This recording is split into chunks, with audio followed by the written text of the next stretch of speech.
Quero cumprimentar a todos com a paz do Senhor Jesus.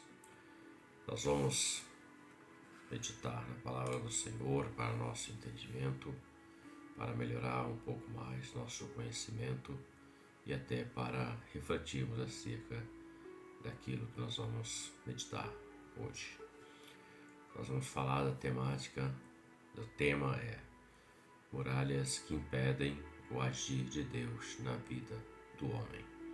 Nós vamos citar aqui 6 muralhas das quais nós precisamos ficar atentos quanto a isso, para que isso não possa ser um impedimento no agir de Deus para a nossa vida, para a vida do homem.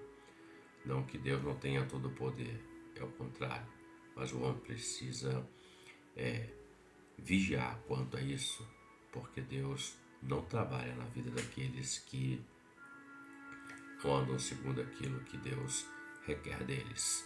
A sua infinita bondade e misericórdia também está baseada em obediência. Então nós vamos meditar aqui nessa temática. Muralhas que impedem o agir de Deus na vida do homem. 6 muralhas a saber.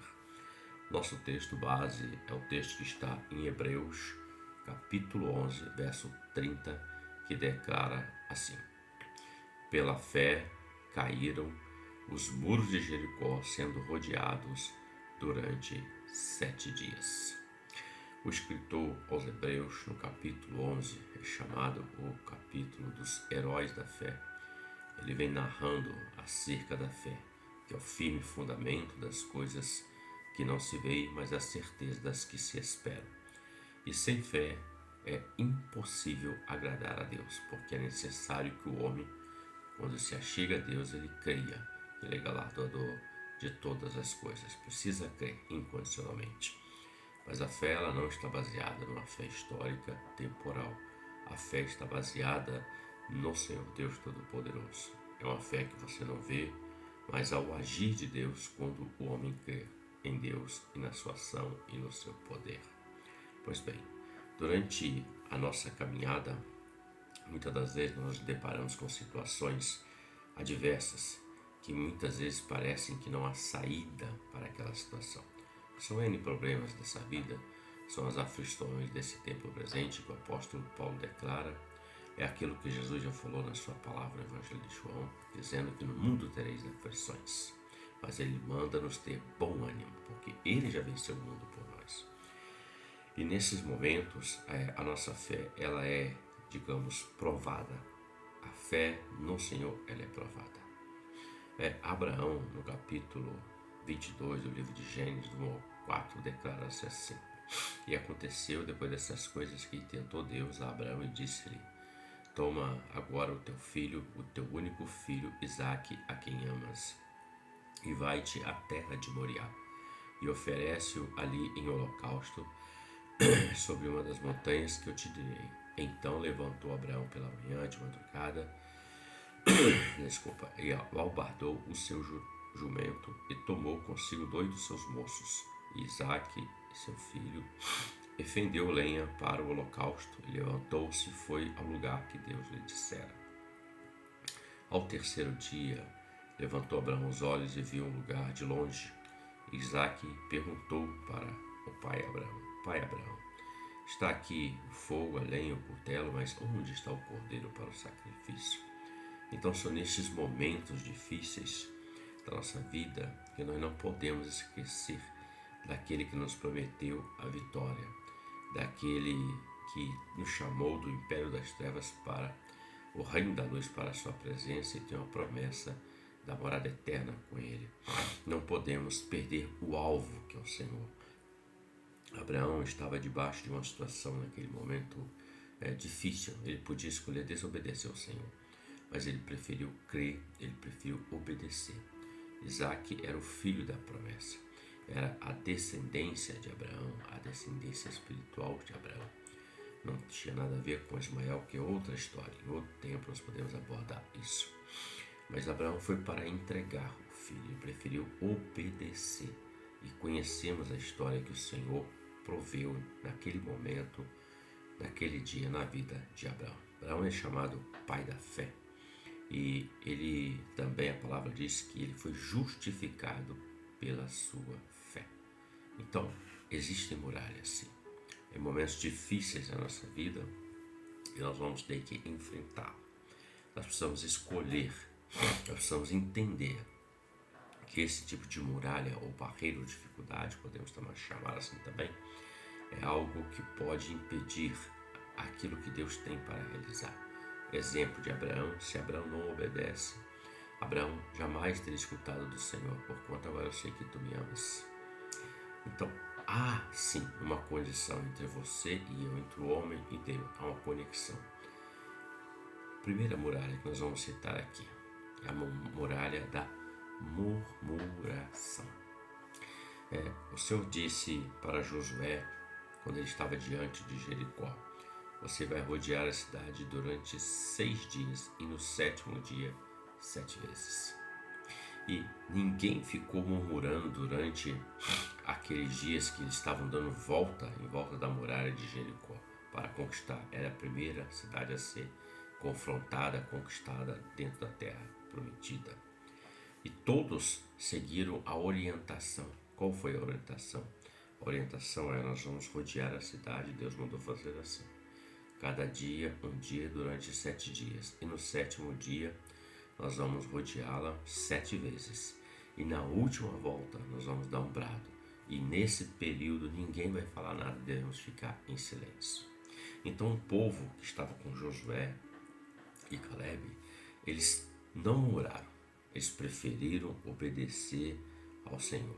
Ninguém ficou dizendo assim: não sei para que esse negócio. Não sei para que isso, ficar dando voltinha em volta de Jericó.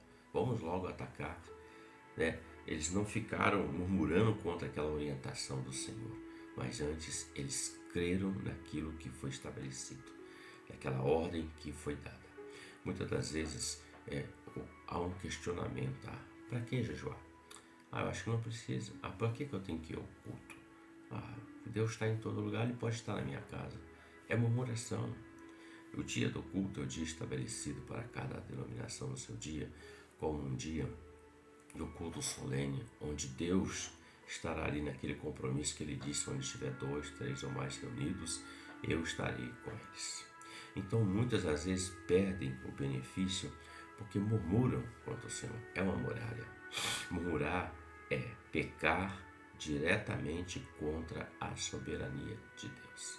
É como se dissesse: esse Deus não tem poder para mudar o quadro da minha vida. Esse Deus aí não está vendo a minha situação.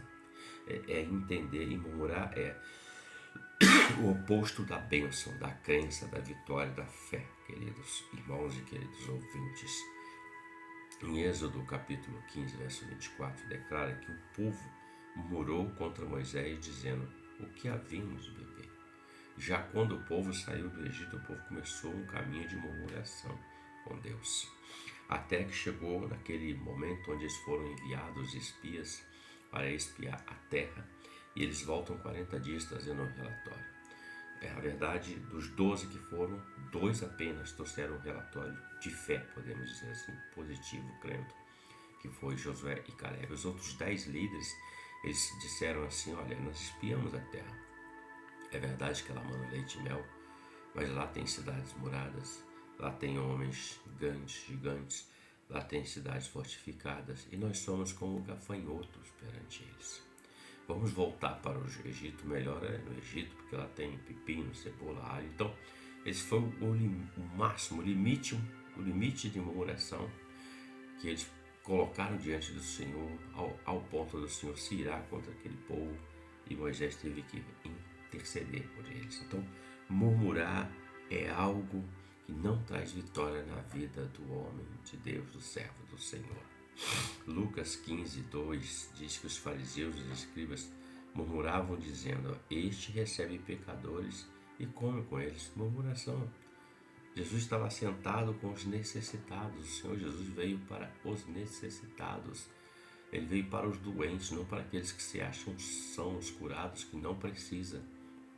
E os escribas e fariseus murmuravam contra o Senhor. Naquele processo, naquela ordem foi dada a Josué e a todos o Senhor disse para que eles ficassem em silêncio. Então eu aprendo e compartilho que no silêncio também nós vamos alcançar vitória. No murmurar nós vamos alcançar derrota. Josué no capítulo 6, verso 10, ele disse assim, não gritareis, nem fareis ouvir a vossa voz, nem sairá palavra alguma da vossa boca até o dia em que eu diga, gritais, então gritareis. Orientação e obediência. Como que nós vamos vencer a murmuração? Ezequiel 37, quando o Senhor leva ele ao vale de ossos secos, o Senhor faz uma pergunta para ele, Ezequiel, poderão viver esses ossos? E Ezequiel disse assim, tu o sabes, Senhor. E o Senhor disse, então profetiza. Ele não disse, Senhor, eu não sei se poderão, porque já estão sequíssimos. Eu acho que não vai acontecer nada aqui. De que adianta andar nesse vale de ossos secos? Nada vai acontecer. Murmuração. Mas Deus está dizendo, profetiza. E quando ele profetizou, veio a vida, veio a transformação e se levantou um grande exército. Então, primeira muralha que nós devemos vencer e não permitir que ela venha sobre nossas vidas, a murmuração.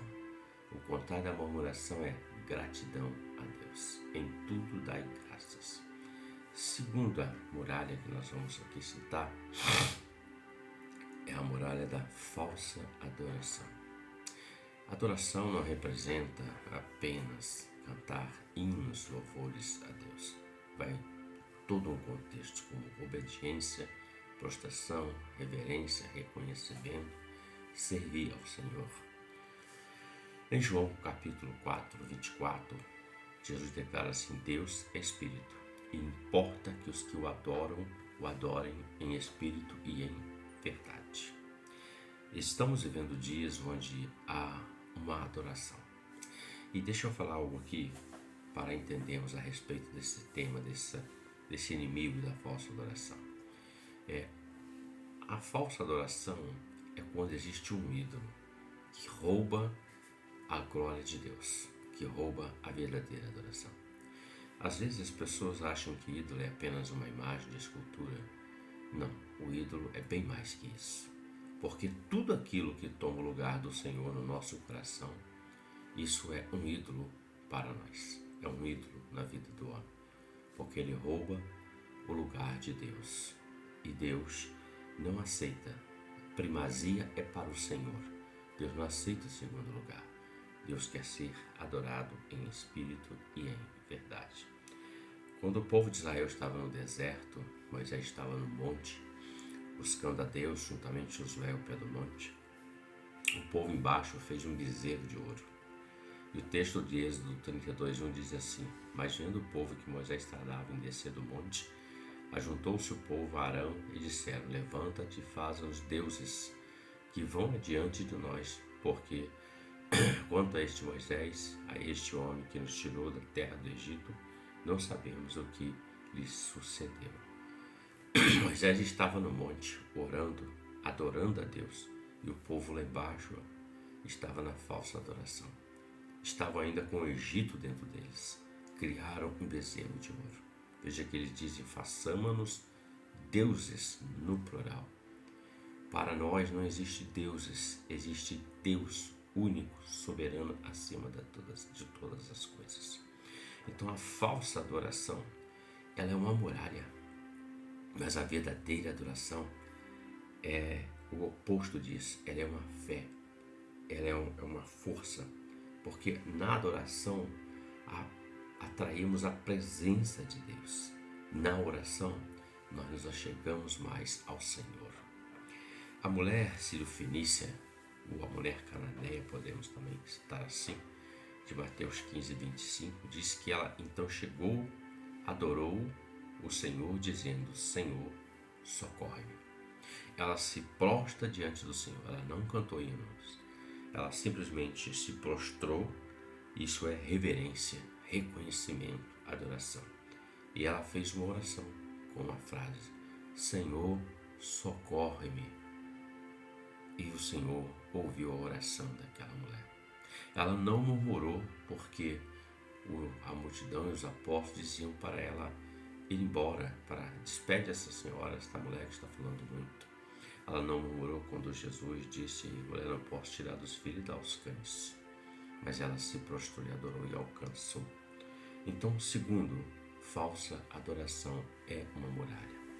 Terceira, a desobediência. Essa é uma muralha terrível também. Em Romanos 6,16 está escrito: não sabeis vós que a quem vos apresentais por servos para lhe obedecer, sois servos daquele a quem obedeceis, ou do pecado para a morte, da obediência para a justiça. O que o escritor está dizendo é o seguinte: daquilo que nós nos tornamos servos, nós estamos sendo como, na verdade, escravos daquilo. Ele está falando que se sois servos daquele a quem obedeceis, ou do pecado da morte, ou da obediência para a justiça. Se eu obedeço o pecado, eu vou para a morte. Mas se eu obedeço a justiça, que é a palavra ao Senhor, eu vou para a vida eterna.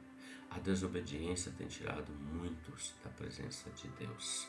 O próprio rei Saul, quando o Senhor dá a ele uma ordem para dizer: ô Saul, eu me lembrei do que Amaleque fez ao meu povo. Então vai lá, destrói tudo e executa a minha palavra, a profecia que lá em Êxodo 17 o Senhor havia dado a Moisés, dizendo: olha, escreve no livro que eu vou riscar Amaleque da face da terra. O rei Saul foi, mas ele matou todos, mas trouxe o rei Agag e lhe trouxe animais para sacrifício. E quando Samuel chega, Samuel pergunta para ele: que balido de ovelhas é esse? Que ele disse assim: são as ovelhas que meus soldados, meus servos, os guerreiros trouxeram para sacrificar ao Senhor. E ele vê que o próprio rei Agag, que era um amalequita, estava ali. Ele pergunta: o que esse está fazendo aqui? Ele disse a ele: me vale mais vivo do que morto. Então Samuel traz uma sentença, dizendo: Saul, por acaso tem o Senhor prazer em sacrifícios e holocaustos do que em se obedeça a sua palavra? Porque melhor é obedecer do que sacrificar. A rebelião é como pecado de feitiçaria. É o que ele diz: melhor é obedecer do que sacrificar. E o reinado de Saul caiu da graça de Deus e Deus levantou Davi.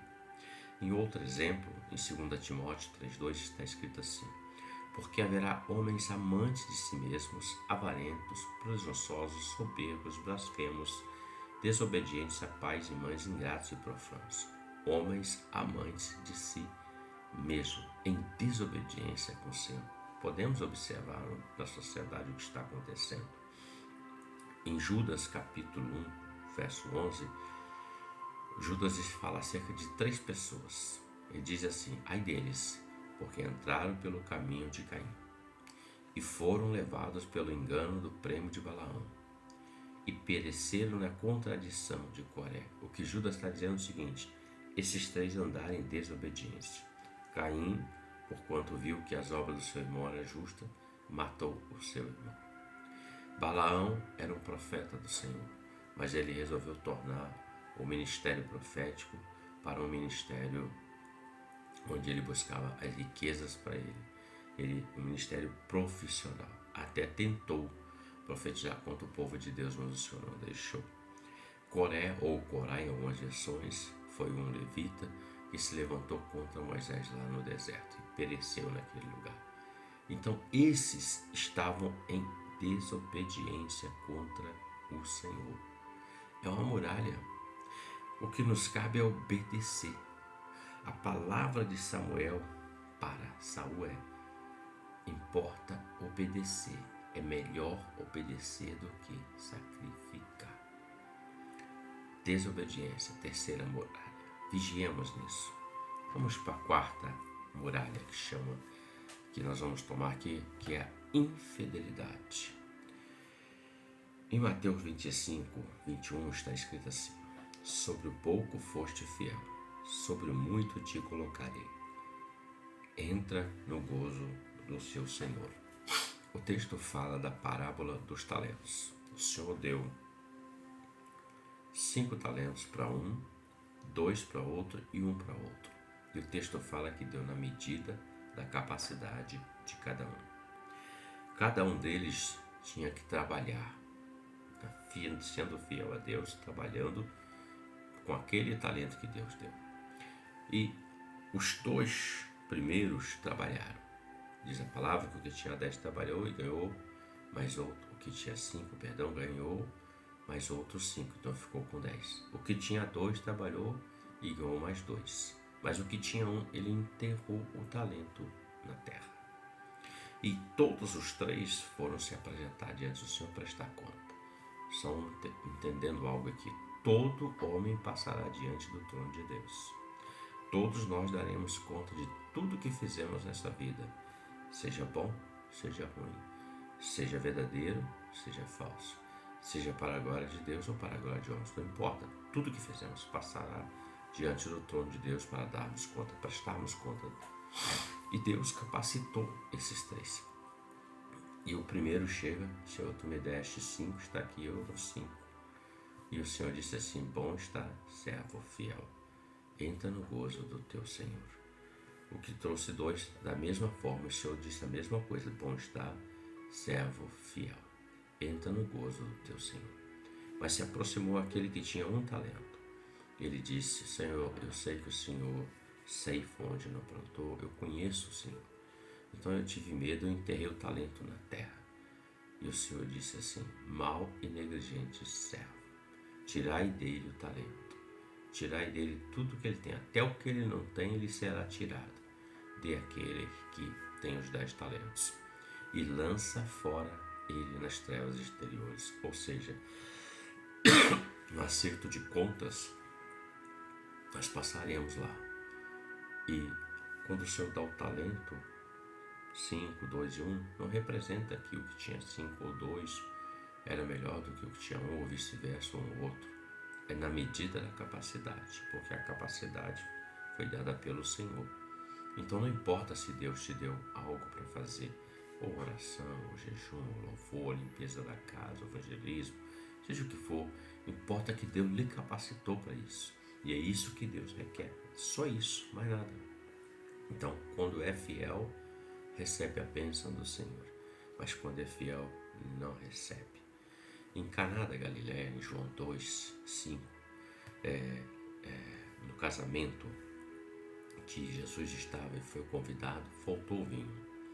E naquele momento chamaram Jesus. E a mãe de Jesus disse para os serventes: fazem tudo o que ele os disser.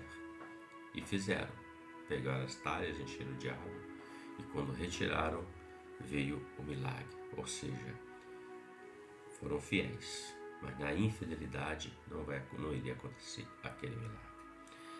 Em 2 Coríntios 9,6 está escrito assim: e digo isto, que o que semeia pouco, pouco também se fará, e o que semeia abundância, abundância também se fará. Então, infidelidade e fidelidade. Se eu sou infiel, é uma muralha que vai impedir o agir de Deus na minha vida. Se eu sou fiel ao Senhor, então logo essa muralha não tem poder sobre mim. Está sobre mim a bênção do Senhor. Em Ezequiel 14,14, o Senhor faz menção de 3 homens. Ele diz assim: ainda que estivesse no meio daquela cidade impenitente, esses 3 homens, Noé, Daniel e Jó, eles pela sua justiça livrariam apenas a sua alma, diz o Senhor Jeová. O que ele está dizendo? Esses pela sua fidelidade livrariam Noé, Daniel e Jó. Deus fazendo menção de 3 homens, 3 servos dele. Em meio à cidade impenitente, que ele traria justiça, destruição, mas livraria somente esses. Por quê? Por causa da fidelidade. Fidelidade é o fruto do Espírito Santo na vida do homem de Deus, do servo do Senhor. Então que sejamos fiéis em todos os aspectos, na obra, nos dízimos, nas ofertas, no trabalho, na palavra. Fidelidade ao Senhor num todo, para a glória de Deus Pai. Quinta muralha. A quinta muralha, ela fala do desânimo. Em Números 13:30, como citei anteriormente, o texto fala assim: então Caleb fez calar o povo perante Moisés e disse: subamos animosamente e possuamos em herança, porque certamente prevaleceremos contra ela, contra aquela nação, contra os guerreiros dali, contra aquela terra que foi espiar. Este foi Caleb em meio a um povo murmurador, que estava murmurando contra o Senhor. Ele fala de ânimo. É o que Jesus fala: tenha bom ânimo, ânimo, disposição, coragem. Abraão, em Gênesis capítulo 15, o pai da fé, ele estava dentro da tenda, meio que desanimado, porque o tempo estava passando, ele estava caminhando para a velhice e não via o filho da promessa.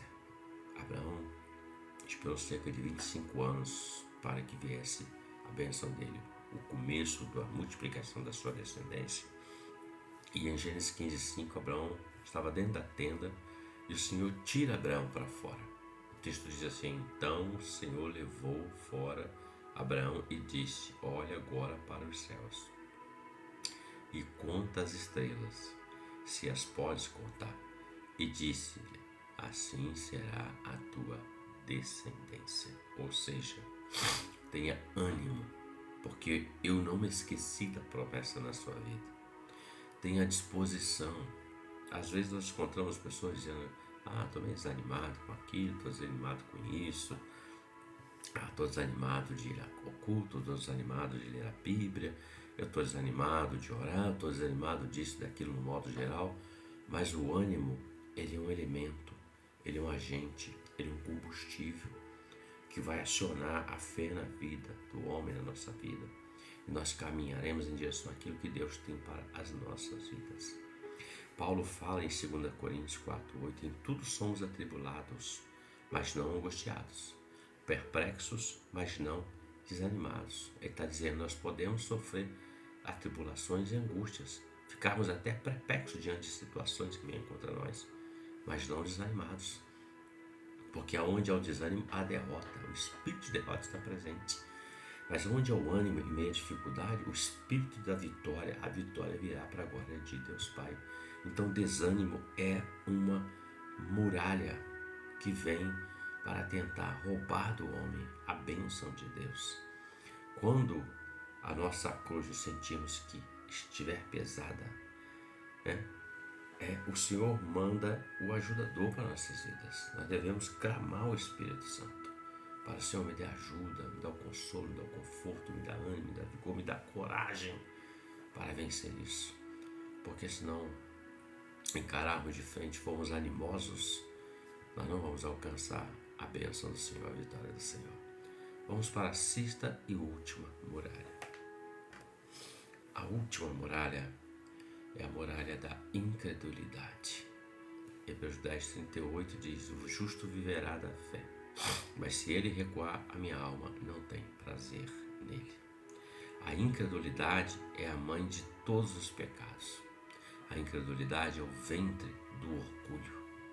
Jesus cita as cidades incrédulas: ai de ti, Corazim, ai de ti, Betsaida, ai de ti, Cafarnaum. Ele começa a falar das cidades onde ele operou muitos sinais, mas o povo foi incrédulo. Então, em muitos lugares que Jesus passou, ele disse: não pôde ele fazer muitos sinais por causa da incredulidade daquele povo. João, no capítulo 19:5, é um exemplo para nós. Ele diz assim: porque eu sei que o meu Redentor vive e que por fim se levantará sobre a terra. Sem fé é impossível agradar a Deus. Hebreus 11:6. A incredulidade afasta a presença de Deus, o poder de Deus. Onde há incredulidade, não há fé. Onde há incredulidade, não há o agir de Deus. Então, onde há a fé, há o agir de Deus. Então, não permita que a incredulidade seja uma muralha que vai roubar de você a bênção do Senhor. Concluindo, Filipenses 3:13-14 diz assim: irmãos, quanto a mim, não julgo que haja alcançado, mas uma coisa faço, e é que, esquecendo-me das coisas que atrás fico e avançando para as que estão diante de mim, prossigo para o alvo pelo prêmio da soberana vocação de Deus em Cristo Jesus. Então, concluindo, creiamos, prossigamos para o alvo, esqueçamos tudo aquilo que nos afasta de Deus, que são muralhas que tentam impedir o agir de Deus na nossa vida. Reflita sobre esse tema, reflita pelos exemplos, e Deus te dará vitória, a você e a mim, para a glória dele. Amém? Que Deus nos abençoe pela sua palavra.